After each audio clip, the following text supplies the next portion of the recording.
If you are part of a movement for social change, you are going to hear abstract language. And if you go around questioning it, people are going to hate you, and you will feel like the outsider you always make yourself into.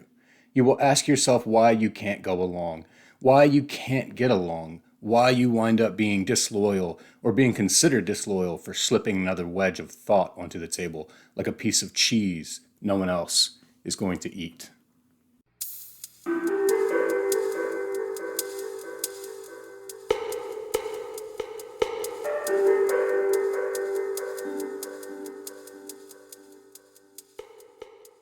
Hey everybody, thank you for watching Leaf by Leaf. Today, I'm doing something I don't normally do. I am recording this video immediately after my first read of the book about which I'm going to be talking. This is because I'm excited about it. It has energized me. It has stirred me up. It has won over my head and my heart. I'm talking about Laurie Stone's latest book, streaming now, Postcards from the Thing That Is Happening, from Dottir Press. This is Dottir as in the Scandinavian spelling of the word daughter. This is a new press to me. It's a feminist press, but they are for everyone. Coincidentally, Laurie Stone is going to be next to the town I live in at the end of May, and I'm hoping to visit with her while she's here. She's going to be at Scuppernong Books in downtown Greensboro as part of a literary festival that's taking place on May 20th through the 22nd. That's a Friday through a Sunday. And Laurie is going to be giving a talk about the hybrid memoir that she writes so well, as exemplified greatly in Streaming Now. But she also has previous collections, and I hope this one won't be her last either. She's also going to be giving a workshop for creative writing as well as a talk. So if you're in the Greensboro, North Carolina area, please go and seek this out because it's going to be a very amazing opportunity. What is this book? What does it mean streaming now? What does it mean postcards from the thing that is happening? Well, the thing that is happening is what has turned the world into what Laurie Stone calls pandemica. I think that speaks volumes about where we've been the last couple of years. But I want to head off something. I want to preempt something that may go through your head right away. This is not fluff and griping and complaining that's coming out of COVID. A lot of people, myself included, have very strong reservations about the glut of literature that's coming out of the pandemic and quarantine and so on. But hear it right now. This book goes way beyond what you're going to think if you just think it's a bunch of Dear Diary entries coming out of someone who's in lockdown. The copy on the back of the book calls it a pointillist new wave mashup of memoir and criticism that Stone has taken to calling postcards. That perfectly sums up what it is. Pointillism because the totality of the book is like a jour sera. It is composed of these tiny dots that all taken together, and when you step back from it, forms a whole picture of life. And those tiny dots are postcards. They're missives and thoughts sent to us from a specific time and place. Streaming Now and New Wave not only hint at the immediacy and the accessibility of Laurie's postcards here, it also speaks to her capacity as a longtime writer of theater and TV and movies. Two things that she thoroughly enjoys is talking on the phone and watching TV. She talks about French New Wave cinema. She talks about breaking the fourth wall. And at the same time, in this hybrid memoir and cultural criticism, she breaks the fourth wall right from the start, and it never comes back up. But it's also not a compendium of amusing non sequiturs, such as Edouard Levé's auto-portrait that I've talked about before on the channel. I love that, but I don't want you to think that it's just a bunch of random thoughts that are pieced together. There is here a crisp propulsion to her sentences. There's something about the crafting of her sentences and the unraveling of her thoughts that compels you to just binge. You are binge reading postcards. And indeed, this is not just incidental writing or etudes of some novice. Laurie Stone has been writing for decades and decades. She was a longtime writer for The Village Voice. She is also a critic on NPR. She was also a critic and writer for The Nation. She has a keen eye for the hook, for the great line. And in fact, many of the first lines in these postcards would work so well as writing prompts, and they work perfectly for even reading a short story. Think about these two lines, for example, as opening lines for a piece you're just sitting down to read. My lobster did not weigh 2.5 pounds. A man I know died, and there was a sale of his belongings. Or how about this one? Every place you leave is a crime scene. And aside from opening lines, just listen to these great lines. Change happens when people with power become bored with the things power has given them. Then a voice in my head said, say what you would say if you thought you would soon be dead. And that reminds me of the advice that Annie Dillard gives in her book, The Writing Life, where she says, write as if you were dying. Recently, I ate a whole marijuana gummy, not knowing it should have been a quarter, and my thoughts melted at the edges. Everything that can kill you is uninteresting.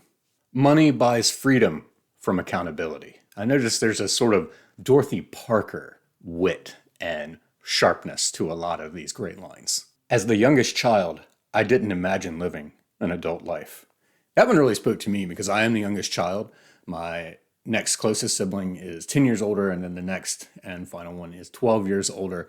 And so often here in my adult life, I realized that I just never imagined that I would be an adult like this. And I often wonder, am I doing it right? Am I really cut out to be an adult? Everyone's life is a TV show you forgot other people are watching. Now, this one's specifically about the HBO show Succession, which is one of the very few shows that I've watched in the last few years. She sums up the appeal of it perfectly.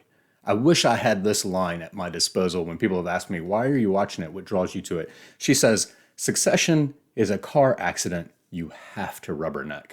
As I hope those selections have made clear, she is not only a great writer and a keen wit, but she also is able to look at the absurd world and invigorate it with humor, yes, but also with solid truth. She's able to take the cuticle down into the quick of so many topics and arguments. And as her all-seeing roving eyeball is brushing back and forth over the sweep of her life and bringing out every topic you could possibly think of in a life, she has the ability to seize on something that blips on her radar in these enormous grand narrative sweeps and drill into it down to an infinitesimal level. And from that space, she can reach out and seize your heart just as much as she can seize your mind. To be honest, she seized my heart and won me over in the scant 2 pages that precede the book proper. She has a clarity, a force, an honesty, and above all, a courage and bravery that I don't have and that is very challenging. She provoked me over and over and over and stirred me up and pushed me out of my comfortability. It reminded me of reading Ursula K. Le Guin's latest volume of essays. It was years ago, I think 2017, when I was reading them, and it felt like it was just a succession of provocations, but constructive ones that moved me to be more thoughtful about the way I used language, about my presumptions and assumptions. It caused me to be more self-aware. Stone says in the book, it surprises me that more people are not writing these exact sentences all the time. And this is following after exact sentences that are these open and brutally honest confession sentences, I guess we could call them, although it feels less like a confession than an admission. Nonetheless, these exact sentences that she surprised everyone isn't writing is because they require such courageousness and bravery that most writers just can't go there like Laurie does with herself. It's as vulnerable and intimate as a living frog dissecting itself on the table in front of the biology student. She says, a moment ago, this sentence formed. It's important in life not to be well thought of. I mean to become so dependent on being well thought of, you don't do the things and think the thoughts that make a person not well thought of. This is a great example of her type of thinking, the way her thoughts run, and the way she captures it so crisply in her sentences. But it also digs perfectly at one of my weaknesses, and that is to be so well thought of that I shy away from a lot of thoughts and actions. Laurie Stone entered the women's movement in the 1960s, and she is continuing on to this day. In fact, the book is dedicated to the women's movement. And as I was reading, a memory popped in my head of grad school. I may have shared this on this channel before, but I remember one day in class, we were discussing some essays that we had read from Gloria Steinem, Judith Butler, Kate Millett, and others. And I remember one woman spoke up, and you could hear the shakiness in her voice. She was angry. And she told the professor, who was also a woman and was a feminist scholar, she told the woman, why should I have to sit here and listen to these outrageous thoughts from these women? Am I really supposed to buy into the thought that just because this woman can write well, I should respect and listen to what she has to say? Of course, it was silent, and everyone's attention was on the professor, just waiting to see how she would deal with this. And she just said, yes, that's exactly right. Laurie Stone's feminism is fierce, it is bold, and coupled with the strength of her writing, yes, we all need to read this. We all need to respect what she has to say, and we all need to let it provoke us into thoughtfulness and response and action. She says early on, a woman with exceptional ability having to fight against a world that doesn't want her with as much energy as she pursues criminals. This is exactly who Laurie Stone is, even though she's talking about a character in a TV show. She says pointedly, how many men now reading these words, and parenthetically she says, ha, with an exclamation mark, because she's certain not many men will probably read these words. And I got really excited when I got to that parenthetical moment because I thought, hey, I'm here. And then she goes on to say, how many men now can say they have stood on a picket line or protested specifically for the right of a woman to have an abortion? Well, you got me.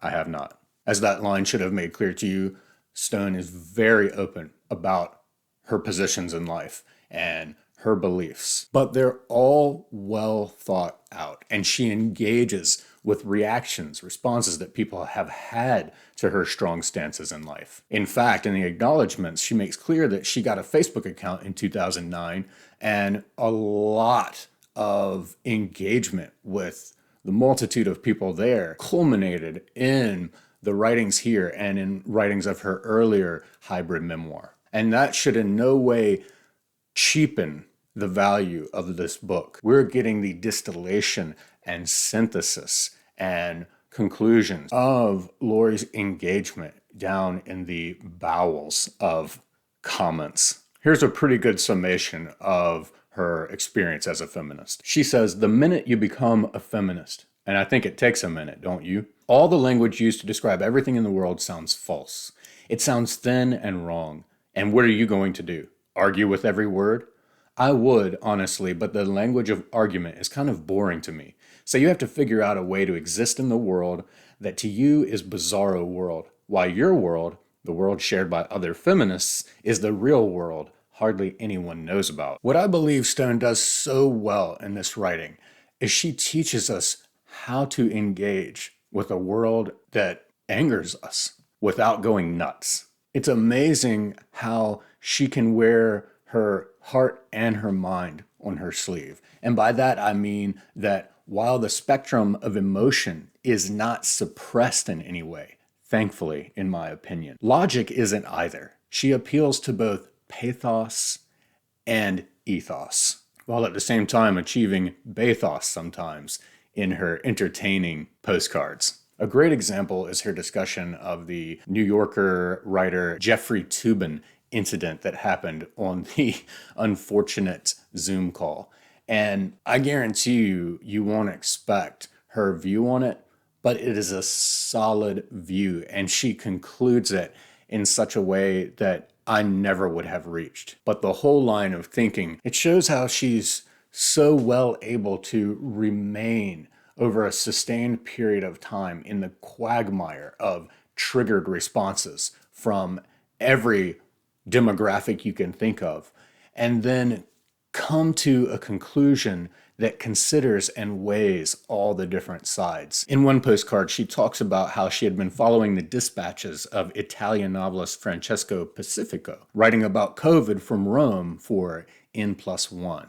Now, she goes on in her analysis to show some of the blind spots in his feminism. But just talking about his writing, she says, I have fallen in love with the way his mind works on the page. We get to feel him and know him, smell him, almost taste him. He is that intimate.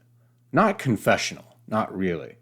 It's a trick of language and the way it can seduce the reader into a proximity that's only in their heads. That is exactly my experience reading these postcards. This sort of hybrid memoir where it's someone who loves to watch and talk about movies, but who is also a highly informed and up to the moment cultural critic, but also has this winning personality and a very interesting life. And it's all brought together in this sort of genre-defying writing structure. It's something that I'm growing more and more attached to. At the same time that she hate watches, as she calls it, certain shows on our behalf, and then gives us her keen insight, she also digs out the core tenets and misunderstandings of the women's movement, while at the same time